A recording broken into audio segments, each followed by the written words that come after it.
Αγαπητοί φίλοι, γεια σας. Ο διαβήτης είναι η νόσος του αιώνα. Στην Ελλάδα υπολογίζεται ότι περίπου 1 εκατομμύριο άνθρωποι πάσχουν από διαβήτη και αναμένεται τα επόμενα χρόνια το νούμερο αυτό να αυξηθεί πολύ. Ένα ανησυχητικό στοιχείο επίσης είναι το γεγονός ότι περίπου 200.000 άτομα που αυτή τη στιγμή έχουν διαβήτη οι ίδιοι δεν το γνωρίζουν. Τα νούμερα αυτά είναι ιδιαιτέρως μεγάλα για να τα αγνοήσει κάποιος. Γι' αυτό επιβάλλεται όλοι να ελέγχουν το ζάχαρό τους τουλάχιστον μια φορά τον χρόνο. Η αντίληψη ότι ο διαβήτης είναι νόσος που αφορά σε ηλικίες άνω των 50 ετών έχει ξεπεραστεί. Πλέον, ο διαβήτης τύπου 2 εμφανίζεται σε όλο και μικρότερες ηλικίες. Δεν είναι σπάνιο να συναντούμε περιπτώσεις τριαντάριδων που εμφανίζουν διαβήτη, ενώ δυστυχώς υπάρχουν και περιπτώσεις εφηβικής ηλικίας. Η παιδική παχυσαρκία και η μειωμένη φυσική δραστηριότητα των παιδιών και των εφήβων είναι οι αιτίες που η ηλικία εμφάνισης του διαβήτη τύπου 2 πέφτει τα τελευταία χρόνια. Εδώ θα πρέπει να τονίσουμε ότι ο διαβήτης τύπου 2 σε μικρότερες ηλικίες είναι διαφορετικός από τον νεανικό διαβήτη που χαρακτηρίζεται σαν διαβήτης τύπου 1. Ο διαβήτης τύπου 1 μπορεί να εμφανιστεί από την νηπιακή έως και την νεαρή ηλικία, η αιτία του όμως είναι η παρουσία αυτοαντισωμάτων που καταστρέφουν τα κύτταρα του παγκρέατος που ευθύνονται για την έκρηση της ινσουλίνης. Το ποσοστό του διαβήτη τύπου 1 δεν ξεπερνάει το 4% των περιπτώσεων διαβήτη. Ας δούμε τώρα αν κινδυνεύεις να πάθεις διαβήτη. Ο κίνδυνος για τον διαβήτη τύπου 1 είναι μικρός, αλλά μπορεί να συμβεί χωρίς να υπάρχει προηγουμένως καμία ένδειξη. Έχει όμως παρατηρηθεί ότι τα άτομα που έχουν γονείς ή αδέλφια με διαβήτη τύπου 1 έχουν και αυξημένες πιθανότητες να πάθουν διαβήτη τύπου 1.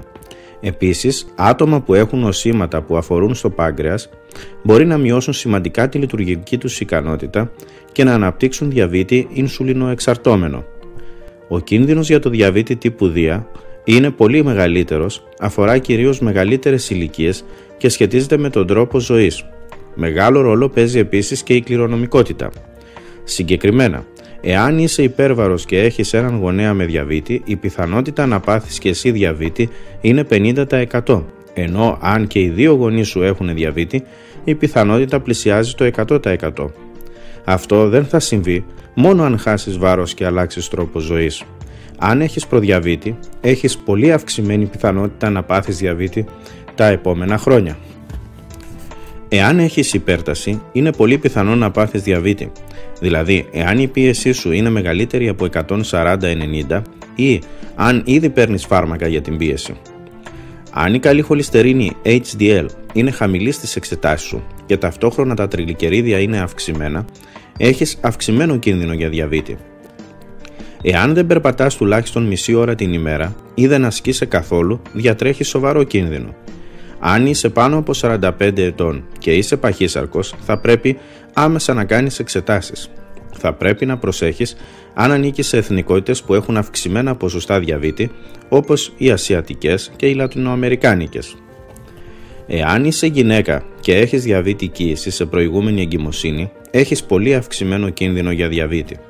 Εάν έχεις πολικυστικές οθήκες, επίσης έχεις αυξημένο κίνδυνο για διαβήτη.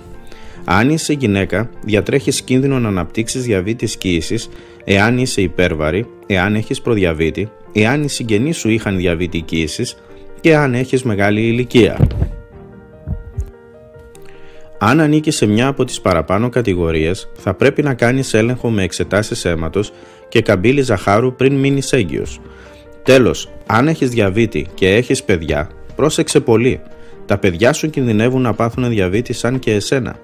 Μάθε να τρώνε σωστά και να κάνουν τον αθλητισμό μέρος της ζωής τους. Ευχαριστώ για την προσοχή σας.